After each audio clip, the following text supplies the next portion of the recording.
Hello guys, sorry I'm not in class today, but hopefully you're going to be able to do the lab without me. We have here the track that you guys have been messing around with our constant velocity, but I want to do something different about it today. Instead of leaving it just like this, flat, I've got these physics books here, which come in handy when trying to elevate the ramp a little bit. So I'm just going to stick this right here, and I've got a little bit of a ramp here.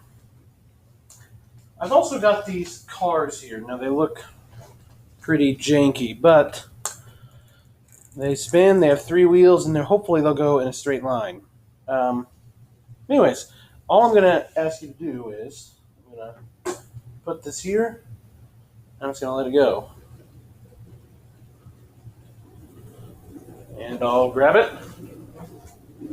Now, the question that I want to ask is this moving with a constant velocity?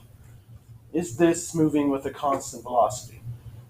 Really, I guess what the real question that you should write down in your lab book. So the title of this lab should be Lab P.3.1. We call this the Development Lab.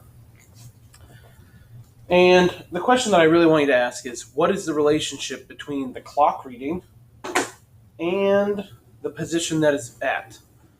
So similar to the lab that we did last time, except now we're doing it on a ramp. So you're going to answer those questions, and same rules apply as earlier. You're going to have 5 different data points at least, and then you should have an average for your position. So you're going to manually get the time, and at 1 second you're going to put a mark. At 2 seconds, you're going to put a mark. And you're going to do that and get the position 3 times and to get the average, just like we did on the development lab of the constant velocity model. So that's your assignment, the first part of your assignment. You're going to do that, and you're going to provide a mathematical and graphical answer for what is the relationship between the clock reading and the position that the car is at. Additionally, once you have that done, I want you to change something about this. You can either do one of the following. You can add another book. So I make this a steeper ramp. So I make that a steeper ramp and let it go. Or I can define this as 250 and that as 0. So that's my reference point, and this is the position away from the reference point. So you have 2 things to do today. One, just a regular 1 or 2 book. Now, don't get crazy with the books, because if you get too much, you won't be able to get very many data points. So I'd say 3 books maximum, probably 2 actually. So you're going to do one with like 1 book, and then you're going to do one where you either switch the direction that it's going, or you're going to increase the ramp. Either or is fine with me.